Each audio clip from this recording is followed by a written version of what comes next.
Hello friends, அனைவருக்கும் வணக்கம் and welcome back to our channel.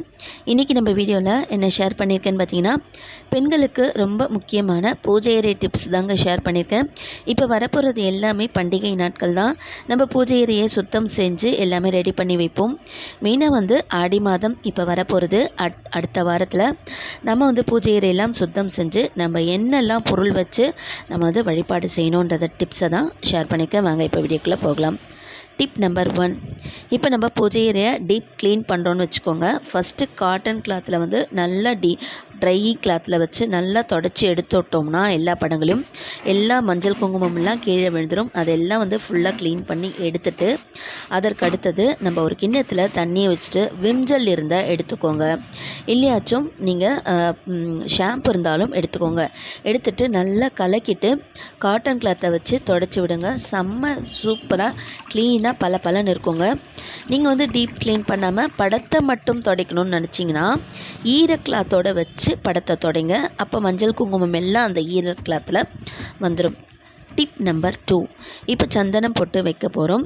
சந்தனம் மட்டும் வைக்காமல் சந்தனத்தோட பன்னீர் சேர்த்துக்கிட்டோம்னா நல்ல ஒரு கமன்னு இருக்குங்க.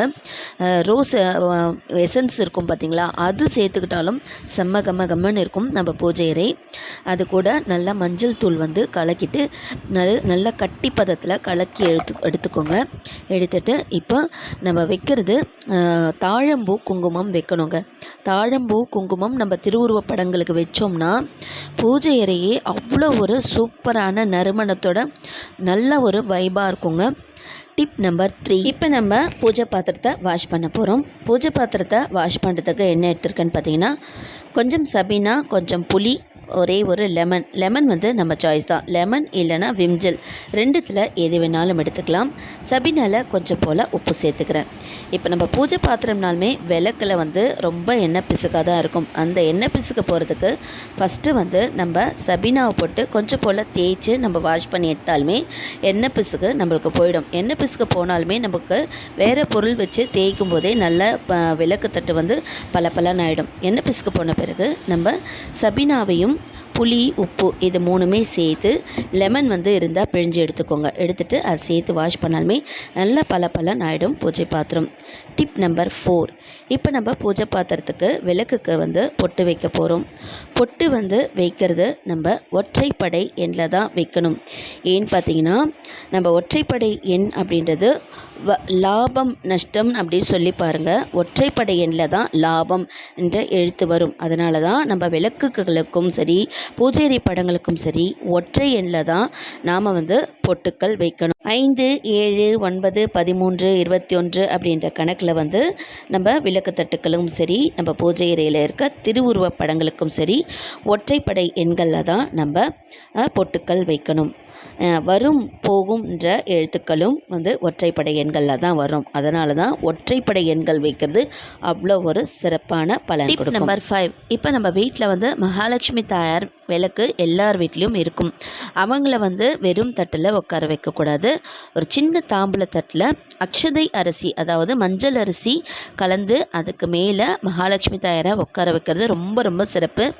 இப்போ நம்ம மகாலட்சுமி தாயாரை உட்கார வைக்கிறதுக்கு அக்ஷதை அரிசி ரெடி பண்ணி போட்டுட்டு அதுக்கு மேலே ஒரு ஏதாவது ஒரு ரூபாய் காயினை வச்சுக்கோங்க. வச்சுட்டு அம்மனை வசியம் செய்யக்கூடிய பச்சை கற்பூரம், ஏலக்காய், லவங்கம் இது மூணுமே சேர்த்துட்டு அதுக்கு மேலே தான் நம்ம மகாலட்சுமி விளக்கை நம்ம உட்கார வைக்கணும். அப்போ தான் மகாலட்சுமி தாயாருடைய வசியத்தன்மை அதிகரிக்கும். நம்பர் 6, நம்ம வீட்டில் எல்லாருமே விநாயகர் வழிபாடு செய்வோம். விநாயகர் சிலை நிறைய பேர் வீட்டில் இருக்கும். நம்ம அவருடைய திருவுருவம் நல்ல பலன்னு இருக்கணும்னா அவரை நல்லா வாஷ் பண்ணி எடுத்துட்டு தேங்காய் எண்ணெய் இருக்கு இல்லையா, ஒரு காட்டன் கிளாத்தில் போட்டுட்டு அவரை நல்லா தொடச்சி விட்டுட்டு சந்தனம் போட்டு வைங்க. நல்ல ஒரு அழகாக ஸ்வரூபமாக இருப்பார் விநாயகர் பலன்னு சொல்லிட்டு. நம்பர் 6, நம்ம வீட்டு பூஜை அறையில் ரொம்ப முக்கியமாக இருக்க வேண்டியவங்க அன்னலக்ஷ்மி தாயார். அன்னலக்ஷ்மி தாயாரை ஒரு ஆழாக்கு நிறைய பச்சரிசியை சேர்த்துக்கோங்க. சேர்த்துட்டு அதற்கு மேலே அன்னலக்ஷ்மி தாயாருடைய திருவுருவ சிலை இருந்தால் அதற்கு மேலே அவங்கள உட்கார வச்சுட்டு அவங்க கையில் வச்சுருக்க கரண்டியில் நம்ம 2 பருக்கை அரிசி போட்டு வைக்கிறது ரொம்ப நமக்கு அன்னலத்துக்கு குறை இல்லாமல் அன்னலக்ஷ்மி தாயார் நமக்கு அருள் புரிவாங்க. அதற்கடுத்தது டிப் நம்பர் 7, மகாலட்சுமி தாயாரை வசியம் செய்யக்கூடிய பொருட்கள் இதுதாங்க. குன்றின் மணி, சோழி, கோமதி சக்கரம், தாமரை மணி, இந்த மாதிரி பொருட்கள்லாம் நம்ம பூஜை அறையில் வைக்கிறதுனால ரொம்ப ரொம்ப மகாலட்சுமி தாயாருக்கு இஷ்டமான பொருட்கள். சிட்டி காஜல் அப்படின்னு சொல்லுவோம், அதையுமே இருந்தால் சேர்த்துக்கிடணும். டிப் நம்பர் 7, இதுதான் கௌரி செட். கௌரி செட் அப்படின்னாலுமே நம்ம வீட்டில் வந்து அம்மி, உரல், ஒக்லி அப்படின்வோம், இந்த மாதிரி கோதுமை அரைக்கிறது, அதெல்லாம் வந்து இதுதான் கௌரி செட். அந்த மாதிரி வச்சு வழிபாடு செய்கிறதும் நல்லது. டிப் நம்பர் 8, அதற்கடுத்தது குபேர வசியம். குபேர பானை வந்து எடுத்துக்கோங்க. மண் பானையோ இல்லை பித்தளை பானை இருந்தாலும் ஓகே. அதில் வந்து நெல்மணி போட்டு வைக்கிறது நல்லது. பச்சரிசியை விட நெல்மணி போட்டு வச்சோம்னா நமக்கு வந்து 1 மாதம் 2 மாதம் ஆனாலும் கெட்டு போகாது. நம்ம அதிலேயே வச்சு அப்படியே வழிபாடு செஞ்சுக்கிடலாம். குபேர பானை மேலே நம்ம வந்து ஒரு 5 ரூபாய் நாணயங்கள் ஒரு 5 எடுத்து போட்டுட்டு அதுக்கு மேலே வந்து வாசனை திரவியங்கள், பச்சை கற்பூரம், ஏலக்காய், லவங்கம், சோம்பு, பட்டை, கிராம்பு, இந்த மாதிரி எல்லா பொருளையும் வந்து குபேரருக்கு முன்னாடி குபேரனை நினச்சி நம்ம வந்து வடக்கு திசை நோக்கி நம்ம குபேர பானையை வச்சு வழிபாடு செய்யணும். டிப் நம்பர் 8, நம்ம வீட்டிற்கு ரொம்ப ரொம்ப முக்கியமான வழிபாடு குலதெய்வ வழிபாடு. நம்ம வீட்டில் வந்து குலதெய்வ சொம்பு கண்டிப்பாக நம்ம வச்சு வழிபாடு செய்யணும். குலதெய்வ சொம்பில் நம்ம வீட்டில் வந்து பட்டை போடுறவங்களோ நாமம் போடுறவங்களோ எது இருந்தாலும் அவங்கள குலதெய்வ சொம்பில் வந்து வச்சுட்டு, குலதெய்வ சொம்பில் வந்து ஒரு எலும்பிச்சப்பழம், ஒரு ஏலக்காய், பச்சை கற்பூரம், தலை நிரப்ப தண்ணியை வச்சுட்டு அதுக்கு மேலே மங்கள இலைகள் எது இருந்தாலும் வைக்கலாம். மா இலை, வெற்றிலை, வேப்ப இலை, அரசிலை எது இருந்தாலும் வச்சுட்டு நம்ம குலதெய்வத்துக்கு பக்கத்தில் நம்ம அந்த சொம்பு நிறைய தண்ணி நிரப்பி வச்சு வழிபாடு செய்கிறது நல்லது. நம்பர் 10, இப்போ நம்ம வீட்டு பூஜை அறையில் வெள்ளிக்கிழமை நாட்களில் உப்பு தீபம் ஏற்றுறது மகாலட்சுமி வசியம் கொடுக்கும். உப்பு தீபம் ஏற்றுறதுக்கு 3 அகல் எடுத்திருக்கேன். அதில் பெரிய அகண்ட மண் விளக்கு எடுத்துக்கோங்க. அதுக்கு நல்லா மஞ்சள் குங்குமம் வச்சுட்டு கல்வுப்பை வந்து உங்கள் கைப்பிடியால் எடுத்து போடுங்க. அப்படியே வந்து கொட்டக்கூடாது. கல்வுப்பை வந்து தலை நிரப்ப போட்டுட்டு அதுக்கு மேலே மஞ்சள் குங்குமம் போட்டுட்டு ஜவ்வாது பொடி இருந்தால் போட்டு விடுங்க. மகாலட்சுமி தாயாருக்கு வந்து நறுமணமாக வச்சுருக்கிறது ரொம்ப ரொம்ப இஷ்டம். அதனால தான் நம்ம வந்து ரொம்ப ஏலக்காய், பச்சை கற்பூரம், இந்த நறுமண பொருட்களை வச்சுக்கிட்டே இருக்கணும். அப்போ தான் மகாலட்சுமி வசியம் உண்டாக்கும்.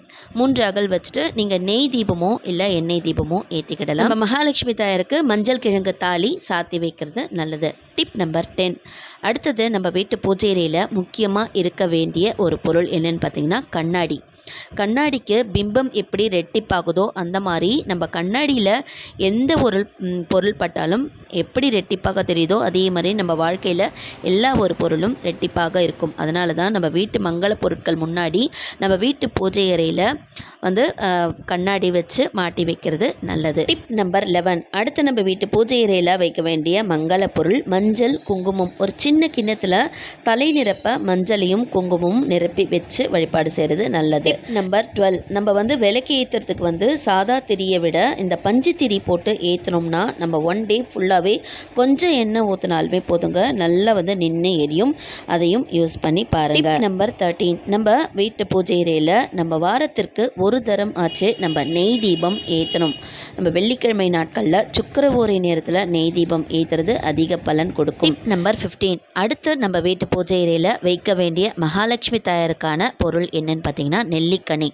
உங்கள் வீட்டில் நீங்கள் எப்போ கிடைக்குதோ, எப்போ நீங்கள் மார்க்கெட்ஸ் போகிறீங்களோ அப்போ வாங்கிட்டு வந்து வச்சா போதும். எப்போவுமே வைக்க வேண்டியதில்லை. நீங்கள் வந்து மாதத்திற்கு ஒரு முறை வாங்கி கூட நீங்கள் வச்சு குபேரனுக்கு முன்னாடி வச்சு அவங்களுக்கு வந்து சந்தனம் போட்டு வச்சு வழிபாடு செய்யலாம். டிப் நம்பர் 16, கடைசியாக நம்ம வீட்டு எல்லா பூஜை அறையெல்லாம் ரெடி பண்ணி முடிச்ச கடைசி நேரத்தில் நம்ம வாஸ்து கண்டிஷ்டி பூ வைத்து வழிபாடு செய்கிறது நல்லது. ஏன்னா நம்மளுடைய கண்டிஷ்டியே நம்ம தெய்வங்களுக்கு படும் அப்படின்னு சொல்லுவாங்க. ஏன்னா பூவால் அலங்காரம் செஞ்சு எல்லா தீபங்களும் ஏற்றிட்டு பார்க்கும்போது நம்ம வீட்டு பூஜை அறையா அப்படின்னு சொல்லிட்டு நம்மளே கொஞ்சம் பார்க்க தோணும் இல்லையா? அதனால் நம்மளுடைய கண்டிஷ்டியே படாமல் இருக்கிறதுக்கும் மற்றவர்கள் வந்தாலும் அவர்களுடைய கண்டிஷ்டி படாமல் இருக்கிறதுக்கும் நம்ம வந்து வாஸ்து பூ வைக்கிறது நல்லது. ஒரு கிண்ணம் நிறைய உங்கள் வீட்டில் என்ன பூ இருக்கோ அதை வந்து வச்சுட்டு பூஜை அறை படத்துக்கு முன்னாடி வாஸ்து பூ வச்சு வழிபாடு செய்யுங்க. ஓகே ஃப்ரெண்ட்ஸ், இந்த டிப்ஸ் எல்லாம் உங்களுக்கு யூஸ்ஃபுல்லாக இருந்திருக்கும்னு நினைக்கிறேன். இந்த வீடியோ உங்களுக்கு பிடிச்சிருந்தா மறக்காமல் சேனலை சப்ஸ்கிரைப் பண்ணிக்கோங்க. இதோட நெக்ஸ்ட்டு சூப்பரான ஒரு vlogல மீட் பண்ணலாம். நல்லதே நினைப்போம், நல்லதே நடக்கும். தேங்க்யூ ஃப்ரெண்ட்ஸ், டேக் கேர், பாய்.